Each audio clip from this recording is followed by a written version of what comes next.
तो आज का जो चैप्टर है वह है संविधान की प्रस्तावना। ठीक है, चैप्टर का नाम है प्रस्तावना। हम लोग लक्ष्मीकांत सीरीज स्टार्ट करने वाले हैं और आज है चैप्टर 4 जिसका नाम है संविधान की प्रस्तावना यानी कि प्रियम्बल ऑफ द कॉन्स्टिट्यूशन। दिख रहा होगा चैप्टर का नाम। चलिए हम लोग अब इसमें आगे बढ़ते हैं। तो सबसे पहला क्या है कि कौन ऐसा देश है जो कि सबसे पहले अपने संविधान में प्रस्तावना को डाला था। तो पहला ही लाइन में दिया हुआ है कि सर्वप्रथम अमेरिका अपने संविधान में प्रस्तावना को सम्मिलित किया था।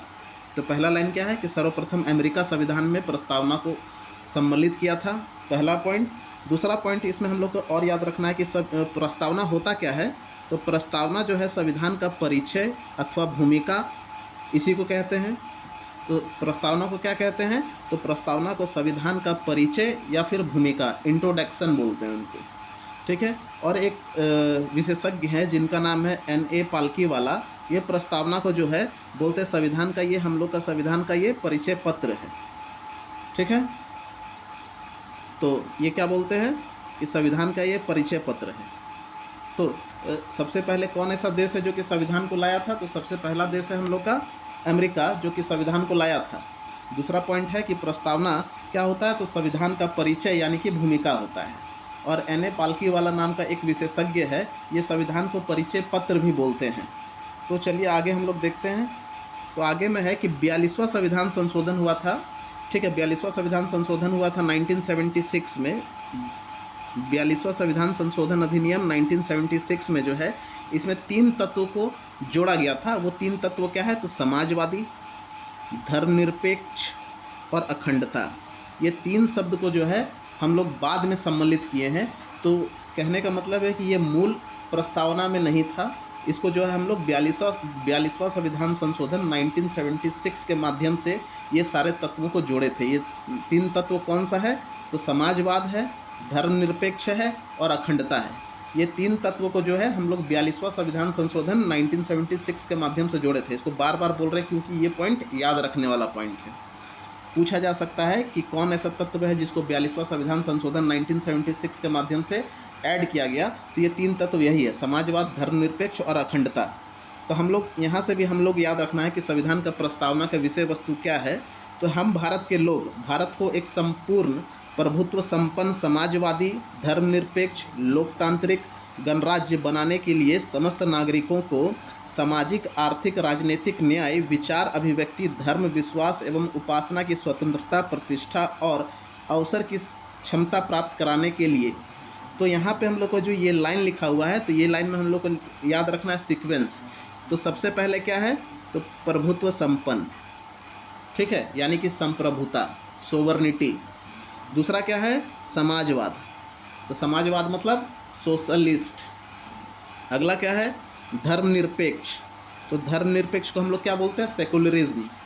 उसके बाद है लोकतंत्र, उसके बाद है गणराज्य यानी कि डेमोक्रेसी, उसके बाद है तुम्हारा रिपब्लिक। तो ये 5 जो तत्व है, ये 5 तत्वों को हम लोग को सीक्वेंस में याद रखना है कि सबसे पहला क्या होगा? तो सबसे पहला होगा संप्रभुत्व, ठीक है। उसके बाद क्या होगा? समाजवाद। उसके बाद क्या होगा? धर्मनिरपेक्ष होगा। उसके बाद लोकतंत्र होगा। उसके बाद गणराज्य होगा। तो सीक्वेंस में आपको जो है अरेंज करने भी दिया जा सकता है कि निम्न में से निम्न प्रस्तावना के तत्वों को सीक्वेंस में अरेंज करें, क्रमबद्ध तरीके से उसको अरेंज करें। तो आगे हम लोग देख लेते हैं। तो आगे है कुछ प्रस्तावना के तत्व। तो प्रस्तावना के तत्व को भी अगर हम लोग देखते हैं तो भारत का संविधान का अधिकार का स्रोत कहाँ से आता है? आता है क्वेश्चन यहाँ से। अधिकार का स्रोत क्या है? तो हम जो भारत के लोग हैं, ये भारत के लोगों के द्वारा ही उनको शक्ति प्राप्त होता है। अब भारत का प्रकृति कैसा है? भारत का देश का प्रकृति कैसा है? तो भारत का देश का प्रकृति कैसा है? तो संप्रभु है, यानी कि सोवर्निटी है भारत में, समाजवाद है, धर्मनिरपेक्ष है, लोकतंत्र है और गणतंत्र है। तो ये 5 पॉइंट को जो हम लोग को याद रखना है और इसी 5 पॉइंट को जो है आगे विश्लेषण के साथ आपको दिया हुआ है कि ये 5 पॉइंट कहना क्या चाहता है। ठीक है। तो अगर हम लोग का संविधान बनने में तो बहुत ज़्यादा समय लग गया था और एक बहुत मोटा किताब भी है। अब उस मोटा किताब को तो कोई नहीं पढ़ेगा, अब क्या है कि अगर कोई आम नागरिक है, उसको अगर संविधान के बारे में जानना है तो वो जो है केवल प्रस्तावना पढ़ सकता है और प्रस्तावना से ही आकलन कर सकता है कि हम लोग का देश का स्वभाव कैसा है, हम लोग का देश का प्रकृति कैसा है। तो हम लोग का देश का प्रकृति कैसा है? संप्रभु है, समाजवाद है, धर्मनिरपेक्ष है, उसके बाद लोकतंत्र है और गणतंत्र है। तो 3 पॉइंट हम लोग का SSS, यहाँ SSS याद रखना है। S for sovereignty, S for समाजवाद मतलब सोशलिस्ट, S फॉर सेकुलरिज्म। तो 3 S हो गया। उसके बाद D और R, तो क्या होगा? SSS, D और R। तो ये पॉइंट को हम लोग को याद रखना है। तो S फॉर संप्रभुता, S फॉर समाजवाद, S फॉर धर्मनिरपेक्ष, ठीक है, sovereignty, socialist, secular, D for लोकतंत्र यानी कि डेमोक्रेसी, R फॉर रिपब्लिक यानी कि गणतंत्र। तो ये 5 प्रकृति है हम लोग का देश का, ठीक है। तो ये सारी चीज़ों को हम लोग को डिटेल में आगे पढ़ेंगे। तो हम लोग का संविधान का उद्देश्य क्या है? आगे लिखा हुआ उद्देश्य। तो हम लोग का संविधान का उद्देश्य क्या है कि न्याय देना, स्वतंत्रता प्रदान करना और क्या देना? तो क्षमता देना, यानी कि किसी को भी विशेषाधिकार प्राप्त नहीं होगा, कानून की नज़र में सभी लोग क्या है? तो बराबर है। उसके बाद बंधुत्व देना, भाईचारा मेंटेन करना। तो संविधान का यही उद्देश्य है। तो भारत का संविधान का उद्देश्य क्या है कि सभी को क्या प्राप्त हो? न्याय प्राप्त हो, सभी को क्या मिले? स्वतंत्रता मिले, सभी को क्या मिले? क्षमता मिले, इक्विटी मिले, और सभी लोग जो है ब्रदरहुड यानी कि बंधुत्व के भावना से हमारे देश में रहे। अब है संविधान का लागू होने का तिथि क्या है? तो हम लोग का संविधान कब लागू हुआ था? तो 26 नवंबर 1949 को ये तिथि उल्लेखित है, ठीक है। 26 नवंबर 1949 को ही जो है हम लोग का संविधान बना था। चलिए, तो नेक्स्ट पेज में हम लोग जाते हैं। तो ये पेज में हम लोग क्या देखे हैं? तो हम लोग एक नॉर्मल चीज़ देखे हैं कि सबसे पहले कौन ऐसा देश है जो संविधान में प्रस्तावना को ऐड किया था? तो अमेरिका ऐसा देश है जो प्रस्तावना को ऐड किया था। उसके बाद ये प्रस्तावना होता क्या है? तो हम लोग का संविधान का ही परिचय है, यानी कि भूमिका है, ठीक है। उसके बाद एक आदमी है जिसका नाम है N.A. पालकीवाला। ये N.A. पालकीवाला क्या बोलता है? संविधान को जो है परिचय पत्र बोलता है। अब यहाँ से एक पॉइंट हम लोग को इम्पॉर्टेंट याद रखना कि 42वां संविधान संशोधन में किस किस चीज़ों को हम लोग ऐड किए थे? तो 42वां संविधान संशोधन में हम लोग समाजवाद, धर्मनिरपेक्ष और अखंडता, तो ये सारे चीज़ों को हम लोग ऐड किए थे। उसके बाद हम लोग देख लिए हैं संविधान का अधिकार का स्रोत क्या है? तो भारत के लोग हैं। संविधान का प्रकृति कैसा है? तो संप्रभु है, समाजवाद है, धर्मनिरपेक्ष है, लोकतंत्र है और गणतंत्र है। हम लोग का संविधान का उद्देश्य क्या है? तो न्याय प्रदान करना, स्वतंत्रता प्रदान करना, क्षमता प्रदान करना और बंधुत्व बनाए रखना, ये हम लोग का संविधान का उद्देश्य है। और संविधान लागू होने का तिथि भी दिया हुआ है 26 नवंबर 1949। तो चलिए हम लोग आगे पेज में बढ़ते हैं। तो अब जो पहला जो तत्व दिया हुआ था, ये क्या था? पहला तत्व संप्रभुता, ठीक है। तो संप्रभुता का अर्थ होता है अब जो है भारत ना तो किसी अन्य देश पर निर्भर है। तो हम लोग जो है आज़ादी से पहले तक भारत जो है ब्रिटेन पर निर्भर थे, ठीक है, अंग्रेज़ों पर निर्भर थे। तो अब देश आज़ाद हो गया, हम लोग का संविधान बन गया, तो प्रस्तावना में हम लोग को संप्रभुता शब्द दे देता है। संप्रभुता का अर्थ होता है कि अब जो है हम लोग कोई भी देश पर निर्भर नहीं हैं और ना ही किसी अन्य देश का डोमिनियन है।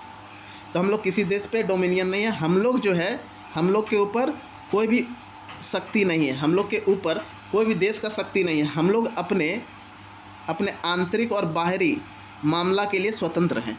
तो अब हम लोग क्या है? अपने आंतरिक अंदर के मामले और बाहर के कोई भी डिसीजन लेने के लिए स्वतंत्र है। हम लोग को किसी से परमिशन लेने का ज़रूरत नहीं है। पहले क्या होता था कि जब हम लोग का देश आज़ाद नहीं हुआ था, तब हम लोग कोई भी काम करते थे तो अंग्रेज़ों से पूछते थे, लेकिन अब हम लोग को वो भी करने का ज़रूरत नहीं है। अब आगे हम लोग देखते हैं समाजवाद। तो अभी बताए थे 42वां संविधान संशोधन, याद होगा। तो 42वां संविधान संशोधन में 3 तत्व को जोड़ा गया था। क्या क्या था? समाजवाद, धर्मनिरपेक्षता और अखंडता। तो पहला ही पॉइंट है समाजवाद में। पहला पॉइंट क्या है समाजवाद में? तो पहला पॉइंट है समाजवाद में कि 42वां संविधान संशोधन 1976 के द्वारा इसको ऐड किया गया है। और ऐसा बात नहीं कि समाजवाद का तत्व केवल और केवल हम लोग का जो है प्रस्तावना में ही दिया हुआ है। ये हम लोग जब राज्य के नीति निर्देशक तत्व पढ़ते हैं, नीति निर्देशक सिद्धांत DPSP, directive principle of state policy, तब वहाँ पर भी हम लोग को जो है समाजवादी लक्षण देखने को मिलता है। तो समाजवादी लक्षण जो है हम लोग को DPSP में भी देखने को मिलता है। तो 1955 में 1955 में क्या हुआ था, एक कांग्रेस पार्टी का अवार्डी सत्र हुआ था। ठीक है, तो कांग्रेस पार्टी का समाजवाद को लेकर के अवार्डी सत्र हुआ था। वहाँ पर भी जो है भारतीय समाज को बताया गया था, यानी कि डिफाइन किया गया था, परिभाषित किया गया था। उसको जो है हम लोग संविधान में बाद में ऐड करते हैं। उसको हम लोग संविधान में कब ऐड करते हैं, 1976 में, जो ये डेट यहाँ पे दिया हुआ है। ठीक है, लेकिन 1955 में ही अवार्डी सत्र में समाजवाद के बारे में बताया गया था। अब समाजवाद दो प्रकार का होता है। ठीक है, तो एक समाजवाद का नाम है लोकतांत्रिक समाजवाद और एक है साम्यवादी समाजवाद। ठीक है, तो हम लोग भारत देश जो है लोकतांत्रिक समाजवाद को फॉलो करते हैं। तो भारत देश किसको फॉलो करता है, लोकतांत्रिक समाजवाद को। और ये जो साम्यवादी समाजवाद दिया हुआ है, ये तुम्हारा चाइना जैसा देश है जो इसको फॉलो करता है। ठीक है, तो चलिए अब हम लोग आगे बढ़ते हैं। कोई दिक्कत? तो आगे है 3 नंबर में, 2 नंबर तक हम लोग पढ़ लिए हैं। पहला नंबर क्या पढ़े थे, संप्रभुता, दूसरा पढ़े समाजवाद, और तीसरा है धर्मनिरपेक्षता, सेक्युलरिज्म। इसको भी हम लोग 42वां संविधान संशोधन 1976 के माध्यम से प्रस्तावना में ऐड किए हैं। ठीक है, बात क्लियर है?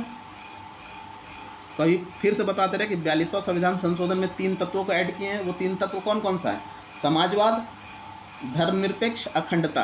तो यहाँ धर्मनिरपेक्ष आ गया, समाजवाद पढ़ चुके हैं। तो हम लोग जब फंडामेंटल राइट पढ़ते हैं, यानी कि मौलिक अधिकार पढ़ते हैं, तो उसमें जो आर्टिकल 25 से लेकर के 28 तक दिया है, तो इसी में धार्मिक स्वतंत्रता का अधिकार भी दिया हुआ है। तो हम लोग जब उसको मौलिक अधिकार में पढ़ेंगे तो उसको हम लोग डिटेल में पढ़ेंगे। और यहाँ पे एक पॉइंट है कि सुप्रीम कोर्ट जो 1974 में बोला था कि भारत क्या है, तो एक धर्मनिरपेक्ष राज्य है।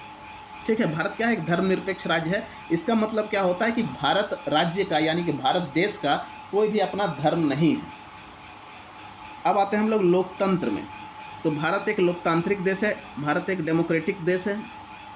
तो इसमें क्या बोला जाता है कि 2 प्रकार का डेमोक्रेसी की बात किया जाता है। एक डेमोक्रेसी होता है आपका प्रत्यक्ष डेमोक्रेसी, प्रत्यक्ष लोकतंत्र। ठीक है, तो ये कहाँ चलता है हम लोग का, स्विट्ज़रलैंड में चलता है। तो स्विट्ज़रलैंड में जो चलता है उसको बोलते हैं डायरेक्ट डेमोक्रेसी, यानी कि प्रत्यक्ष लोकतंत्र। भारत में जो चलता है वो इनडायरेक्ट डेमोक्रेसी चलता है। नेक्स्ट पेज में आ जाइए आप लोग। तो नेक्स्ट पेज में 5वां नंबर दिया हुआ गणतंत्र के बारे में मिला। तो डेमोक्रेसी में याद क्या रखना है कि भारत जो है इनडायरेक्ट डेमोक्रेसी को फॉलो करता है। इनडायरेक्ट बोले तो अप्रत्यक्ष लोकतंत्र को। आगे है मेरा गणतंत्र। ठीक है, तो गणतंत्र में हम लोग क्या देखते हैं, तो जितना भी लोकतांत्रिक देश है या लोकतांत्रिक राज्य व्यवस्था है, वो 2 प्रकार से काम करता है। एक होता है राजशाही और एक होता है गणतंत्र। तो राजशाही का अर्थ होता है, पहला बात तो राजशाही हम लोग का भारत में नहीं चलता, ये ब्रिटेन में चलता है, जहाँ पे राजा या रानी का शासन होता है, उत्तराधिकार का सरकार होता है, उसको राजशाही बोलते हैं। ठीक है, और गणतंत्र मतलब होता है चुनाव के माध्यम से शासन में कोई बैठेगा। तो राजशाही और क्या है, गणतंत्र। तो राजशाही व्यवस्था में राज्य का प्रमुख जो होता है वो आमतौर पे कौन होता है, राजा या रानी होता है। उत्तराधिकारिता के माध्यम से पद पर बैठा जाता है। जो राज्य है मेरा ब्रिटेन है। तो ब्रिटेन देश में कैसे चलता है, राजशाही। और भारत में कैसे चलता है, तो भारत एक गणतंत्र देश है। तो भारत में क्या होता है कि राज्य का प्रमुख जो है हमेशा या तो प्रत्यक्ष रूप से या अप्रत्यक्ष रूप से निश्चित समय के लिए चुन कर आता है। ठीक है, तो भारत में क्या होता है कि गणतंत्र जो है मतलब चुना हुआ सरकार होना चाहिए। तो भारत में चुना हुआ सरकार होता है। कुछ कुछ पदों के लिए प्रत्यक्ष इलेक्शन का प्रावधान है, कुछ कुछ पदों के लिए अप्रत्यक्ष चुनाव का प्रावधान है। तो ये अमेरिका में भी चलता है। तो अमेरिका और इंडिया। ठीक है, तो ये हो गया 5 नंबर। तो हम लोग केवल हाईलाइटेड पॉइंट को पढ़ेंगे जो कि आप लोग के लिए इम्पोर्टेंट है। ऐसे तो फिर पढ़ते पढ़ते पता नहीं कितना साल लग जाएगा। अब आता है न्याय। 6 नंबर में है आपका न्याय। तो 5 नंबर तक हो गया था, अब ये 6 नंबर में। तो न्याय हम लोग को भारत देश को जो न्याय मिला हुआ प्रस्तावना की ओर से, वो 3 प्रकार का न्याय का बात करता है। जस्टिस, तो 3 प्रकार का जस्टिस का बात करता है। एक सामाजिक जस्टिस यानी कि सोशल जस्टिस, आर्थिक जस्टिस यानी कि इकोनॉमिकल जस्टिस, और राजनीतिक जस्टिस यानी कि पॉलिटिकल जस्टिस। तो 3 प्रकार का जस्टिस का बात करता है हम लोग का संविधान। ठीक है, तो अगर हम लोग सामाजिक जस्टिस का बात करते हैं, पहले किसका बात करेंगे, सामाजिक जस्टिस का। तो सामाजिक जस्टिस में क्या होता है कि कोई भी व्यक्ति को यहाँ पे जाति, रंग, धर्म, लिंग के आधार पर भेदभाव नहीं किया जा सकता है समाज में। ठीक है। अब अगर हम लोग आर्थिक न्याय के बारे में देखते हैं, आर्थिक न्याय में क्या दिया हुआ है, तो आर्थिक न्याय में क्या है कि किसी भी कारण से व्यक्ति को भेदभाव नहीं किया जाएगा, कोई भी आर्थिक कारण से। आर्थिक कारण क्या हो जाता है कि अगर कोई गरीब है, कोई अमीर है, तो ये हो गया आर्थिक कारण। तो ऐसा तो नहीं होता ना कि कोई आदमी गरीब है तो उसको वोट देने का अधिकार नहीं है। तो संविधान में तो ऐसा लिखा हुआ है कि जो भी आदमी का अगर 18+ एज हो जाता है तो सभी लोग जो है मत देने के लिए, यानी कि वोट देने के लिए अधिकार रखता है अपना अपना। ठीक है। तो यहाँ पे कोई भी आर्थिक कारण के कारण भेदभाव नहीं होता है। अब आता है मेरा राजनीतिक कारण। तो ये जो राजनीतिक न्याय, तो जो पॉलिटिकल जस्टिस है यानी कि राजनीतिक न्याय है, तो हर एक व्यक्ति को जो है समान राजनीतिक अधिकार भी प्राप्त होंगे। तो ऐसा नहीं है कि अगर वो 2 आदमी एलिजिबल है तो भेदभाव किए बिना दोनों ही आदमी जो है कोई भी पॉलिटिकल पद पे मेरा जा सकता है, राजनीतिक पद पर वो जा सकता है। तो ये हो गया तुम्हारा 6 नंबर। तो 6 नंबर में क्या था, न्याय था। और न्याय जो है 3 प्रकार का न्याय के बारे में यहाँ पे बात किया गया है। पहला न्याय क्या था, सामाजिक न्याय। दूसरा न्याय क्या था, आर्थिक न्याय। तीसरा न्याय क्या था, राजनीतिक न्याय। अगला पॉइंट है मेरा स्वतंत्रता। ठीक है, अगला पॉइंट है स्वतंत्रता। तो स्वतंत्रता का अर्थ क्या होता है, ठीक है, तो किसी भी प्रकार की रोक टोक की अनुपस्थिति तथा साथ ही व्यक्ति के विकास के लिए अवसर प्रदान करना। तो हर एक व्यक्ति अपना अपना स्तर पे स्वतंत्र है। तो हम लोग को जो प्रस्तावना है, हर व्यक्ति के लिए मौलिक अधिकार दिया जाता है। तो मौलिक अधिकार में क्या है, अभिव्यक्ति की स्वतंत्रता। ठीक है, राइट टू स्पीच। तो हम लोग जो है, हम लोग कोई भी बात को अपना बोल सकते हैं। विश्वास की स्वतंत्रता, धर्म और उपासना की स्वतंत्रता। तो ये सब स्वतंत्रता दिया हुआ है हम लोग को क्या बोलते हैं, संविधान के द्वारा। तो हम लोग कोई भी चीज़ बोल सकते हैं, हम लोग कोई भी धर्म को मान सकते हैं। अगर इसका हनन होता है, अगर इसका हनन होने पर हम लोग जो है कानून का दरवाज़ा खटखटा सकते हैं। तो हम लोग इसका हनन होने के लिए सुप्रीम कोर्ट भी जा सकते हैं। तो सुप्रीम कोर्ट जाएंगे तो आर्टिकल 32 के तहत जाएंगे, और अगर हम लोग हाई कोर्ट जाते हैं तो 226 के तहत जाएंगे। मौलिक अधिकार का हनन होने पे हम लोग सुप्रीम कोर्ट जाना हो तो आर्टिकल 32 के तहत हम लोग सुप्रीम कोर्ट जाते हैं, और आर्टिकल 226 के तहत जो है हम लोग हाई कोर्ट जाते हैं। तो ये था स्वतंत्रता।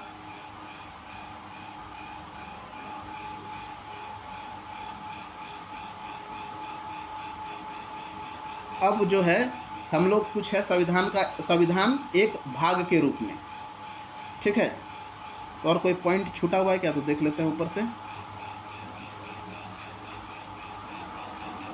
7 पॉइंट है, 7 पॉइंट हम लोग डिस्कस कर लिए। यहाँ पे एक पॉइंट दिया हुआ इंपॉर्टेंट, जो कि थोड़ा सा ढक गया है, इधर हम लोग आप लोग के लिए कर देते हैं। देखिए, जो स्वतंत्रता है, क्षमता है और बंधुत्व है, ये लिया गया था फ्रांस की क्रांति से। ठीक है, ये टर्म क्या है, स्वतंत्रता, क्षमता और बंधुत्व। ये सब जो शब्द है ये हम लोग को फ्रांस की क्रांति से लिया गया था। और एक शब्द है न्याय। क्या है, न्याय। ये जो है 1917 का रूसी क्रांति से हम लोग इसको लिए हैं। ठीक है, तो न्याय जो है, न्याय शब्द अभी पढ़े थे, 3 प्रकार का जस्टिस का बात कर रहा है, सामाजिक, आर्थिक और राजनीतिक न्याय। तो ये न्याय, जो तीनों शब्द न्याय है, 1917 का रूसी क्रांति से लिया गया था। तो चलिए अब हम लोग आगे बढ़ते हैं। संविधान एक भाग के रूप में, अगला जो हेडिंग है यह है संविधान एक भाग के रूप में प्रस्तावना। तो इसमें हम लोग टोटल 3 केस को पढ़ेंगे। ठीक है, तो पहला केस है बेरूबाड़ी केस, जो कि 1960 में हुआ था। तो बेरूबाड़ी केस हुआ था 1960 में। इसमें सुप्रीम कोर्ट ने बोले थे, सुप्रीम कोर्ट ने क्या कहा, उन्होंने कहा कि प्रस्तावना जो है संविधान का भाग नहीं है।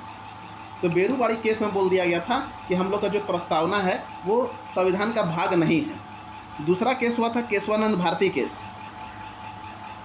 दूसरा केस क्या हुआ था, केशवानंद भारती केस। इसमें पहले दिया हुआ निर्णय को अपना परिवर्तन कर दिया, इसको अस्वीकार कर दिया। ठीक है, और बोलता है कि प्रस्तावना जो है संविधान का एक भाग है।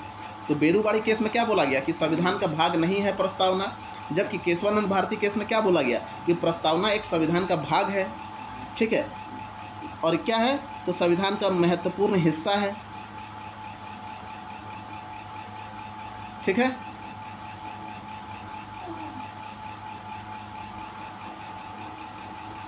तो यहाँ पे हम लोग और एक केस लिख लेते हैं।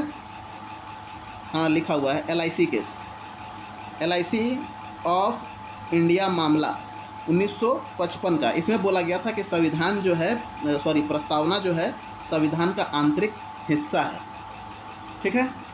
तो ये हो गया 3 केस। तो पहला case Berubari case. Berubari case में क्या बोला गया है, तो बेरूबाड़ी केस में बोला गया था कि संविधान जो है प्रस्तावना जो है संविधान का हिस्सा नहीं है। केशवानंद भारती केस में बोला गया था कि प्रस्तावना संविधान का हिस्सा है। LIC केस में क्या बोला गया कि प्रस्तावना जो है संविधान का आंतरिक हिस्सा है, इंटरनल हिस्सा है, इंटरनल पार्ट है हम लोग का। अब है अगला हेडिंग कि प्रस्तावना में संशोधन की संभावना, ठीक है। तो क्या प्रस्तावना में संशोधन किया जा सकता है कि नहीं किया जा सकता है। तो इसके लिए केस हुआ था केशवानंद भारती केस 1973 का। ये केरल राज्य का केस था। तो इसमें जो है बोला गया था कि संविधान में हम लोग संशोधन कर सकते हैं, ठीक है। संविधान क्या बोलते हैं 368 के जरिए संविधान में संशोधन किया जा सकता है। लेकिन क्या है कि हम लोग जो भी मूल विशेषता यानी कि मूल तत्व, बेसिक स्ट्रक्चर का जो बात होता है, बेसिक स्ट्रक्चर में हम लोग जो है संशोधन नहीं कर सकते हैं, यानी कि मूल तत्वों में हम लोग संशोधन नहीं कर सकते हैं, ठीक है।